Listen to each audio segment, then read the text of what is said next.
తెలంగాణలో ఉప ఎన్నికలు రాబోతున్నాయా? కేసీఆర్ రాజకీయం మొదలుపెట్టిండా?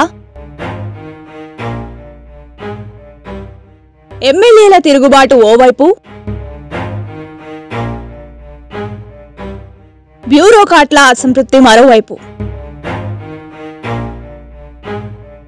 ఇదే టైంలో కేసీఆర్ సడన్ ఎంట్రీ దేనికోసం? కార్యవర్గ భేటీలో ఏం జరిగింది?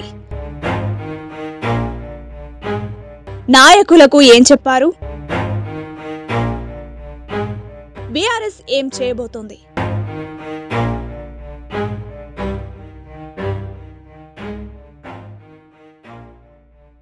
తెలంగాణ ఉప ఎన్నికలు రావడం ఖాయమని మాజీ ముఖ్యమంత్రి బీఆర్ఎస్ అధినేత కె చంద్రశేఖరరావు పేర్కొన్నారు.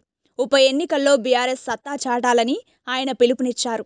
బీఆర్ఎస్ కార్యాలయంలో పార్టీ విస్తృత స్థాయి కార్యవర్గ సమావేశంలో ఆయన మాట్లాడుతూ, రాబోయే అసెంబ్లీ ఎన్నికల్లో మనం తప్పకుండా అధికారంలోకి వస్తామని ధీమా వ్యక్తం చేశారు. ఒక్కసారి ఓడిపోయినంత మాత్రాన బీఆర్ఎస్కు ఏమీ కాదని స్పష్టం చేశారు. గత గాయాల నుండి కోలుకున్న తెలంగాణను కాంగ్రెస్ అధికారంలోకి వచ్చాక మళ్లీ అదే స్థితికి తీసుకెళ్లిందని విమర్శించారు. తెలంగాణ మరోసారి దోపిడీ, వలసదారుల బారిన పడకుండా కాపాడుకోవాల్సిన అవసరముందని నొక్కి చెప్పారు. తెలంగాణ ప్రజల శాశ్వత విజయమే బీఆర్ఎస్ లక్ష్యమని వివరించారు. భవిష్యత్తులో కాంగ్రెస్ పార్టీ మళ్లీ గెలవదని ఆయన జోసం చెప్పారు. ప్రస్తుత ఈ ముఖ్యమంత్రిపై ప్రజల్లో తీవ్ర వ్యతిరేకత వ్యక్తమవుతోందని, ఇంత త్వరగా ఆయనపై వ్యతిరేకత వస్తుందని ఊహించలేదని వ్యాఖ్యానించారు.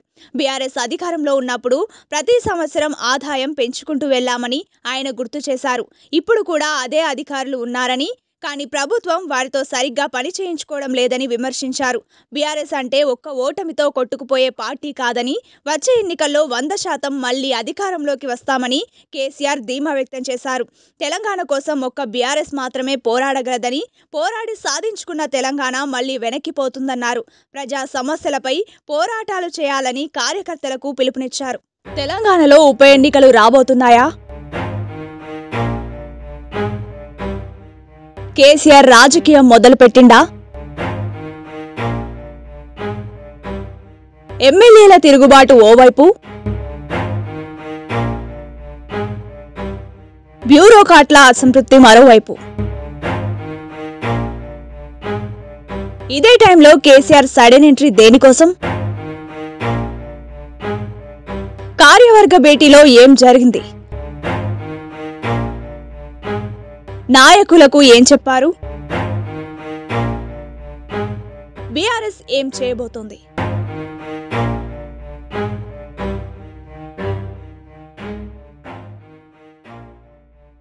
తెలంగాణ ఉప ఎన్నికలు రావడం ఖాయమని మాజీ ముఖ్యమంత్రి బీఆర్ఎస్ అధినేత కె చంద్రశేఖరరావు పేర్కొన్నారు.